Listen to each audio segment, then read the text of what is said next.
नमस्कार, मैं हूं अजय कुमार और आप देख रहे हैं खबर न्यूज़ तक। और मैं आज बात करूंगा बीजेपी को लेकर। बीजेपी यानी जो बीजेपी है, भारतीय जनता पार्टी, जिसके राष्ट्रीय अध्यक्ष जेपी नड्डा जी हैं। ये जितने भी बीजेपी में लोग हैं, ये लोग बीजेपी को कहें तो वो बीजेपी जुमलाबाजी करती है। जिस तरह से आप लोग देखे होंगे सुधीर सिंह से और जो भी प्रवक्ता मतलब पत्रकार है उनसे अमित शाह क्या कह रहे थे जब 15 लाख रुपए की बात हुई तो कि ये सब जुमलाबाजी है, आप भी जानते हैं, हम भी जानते हैं, जनता भी जानती है। लेकिन ये सब कैसे और क्यों मैं आपको बाद में बताऊंगा।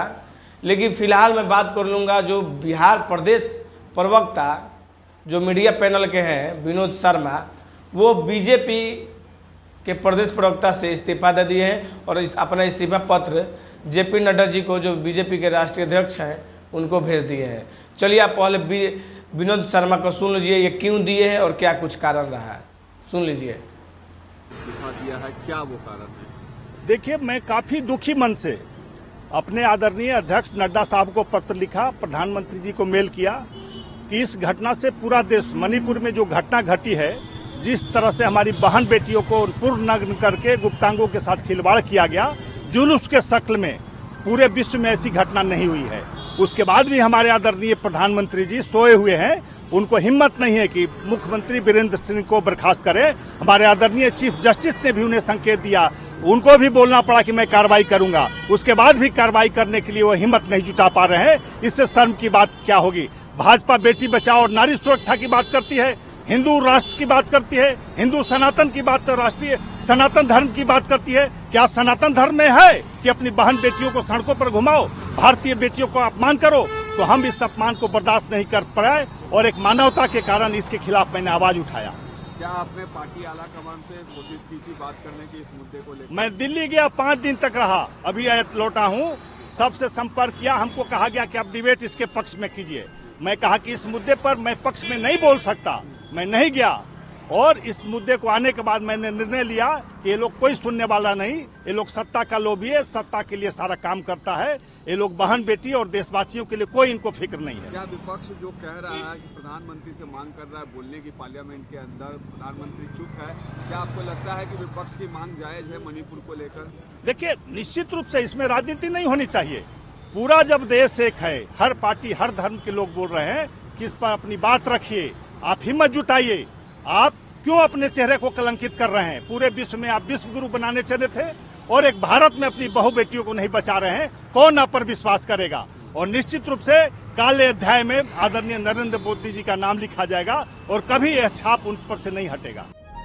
जिस तरह से आप लोगों ने विनोद शर्मा मतलब पूर्व बिहार के प्रदेश अध्यक्ष हैं बीजेपी के, जिस तरह से वो अपना बयान में दिए हैं कि मैं दिल्ली जाकर 5 दिन रहा हूँ, मैंने आला कमान से भी बात किया है, इससे मैंने प्रधानमंत्री से भी बात किया है कि प्रधानमंत्री को इस पर एक्शन लेना चाहिए। और बीजेपी जैसा वो बोल रहे हैं, मैं उन्हीं के अनुसार बोल रहा हूँ। बीजेपी जैसा अपने सत्ता के लिए इन सभी मुद्दों पे चर्चाएं नहीं कर रही है और इन सब मुद्दों पे ध्यान नहीं दे रही है। अगर ये गलत है तो इस पर क्यों नहीं मणिपुर में राष्ट्रपति शासन लागू हो रहा है? क्योंकि अगर वहाँ राष्ट्रपति शासन लागू हो जाता है तो वहाँ यह जो घटना है बिल्कुल रुक सकता है। और जो एनडीए की सरकार वहाँ मणिपुर में है, उसी के वजह से शायद ऐसा लग रहा है कि बीजेपी सरकार किसी तरह का कोई एक्शन नहीं ले रही है और जो जेपी नड्डा है वो भी किसी तरह का एक्शन न रही है।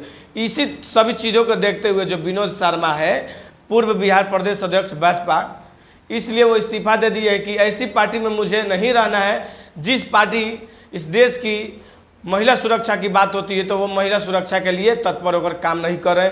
और खासकर नरेंद्र मोदी, भारतीय जनता पार्टी है, हमेशा हिंदू राष्ट्र की बात करती है, सनातन धर्म की बात करती है, हिंदू धर्म की बात करती है, ये तमाम चीज़ें बात करती है। तो इस चीज़ों पे कम से कम बीजेपी को ध्यान देना चाहिए।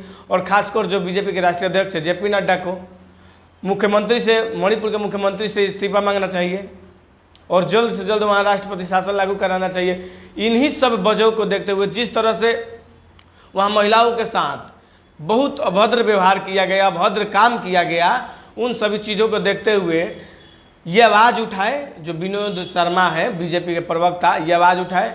और ये सोचिए कि बीजेपी से कितना परेशान हो गए कि बीजेपी के प्रवक्ता होते हुए भी ये बीजेपी पार्टी को इस्तीफा दे दिए हैं और इस्तीफा अपना एक आवेदन दिए हैं और उस आवेदन को लिखकर जेपी नड्डा को दिए हैं और प्रधानमंत्री के पास जो नरेंद्र मोदी है उनके पास ईमेल भी किए हैं। तो ज़रा सोचिए कि बीजेपी से किस तरह से परेशान हो गई है जनता, और जनता तो छोड़िए, उनके खुद प्रदेश प्रवक्ता परेशान होकर बीजेपी को इस्तीफा दे दिए हैं। ज़रा सोचिए, वो तमाम चीज़ें बोले जैसे आप लोगों ने सुना है। चलिए, मैं हूं अजय कुमार और आप देख रहे थे खबर न्यूज़ तक। जय हिंद, जय भारत।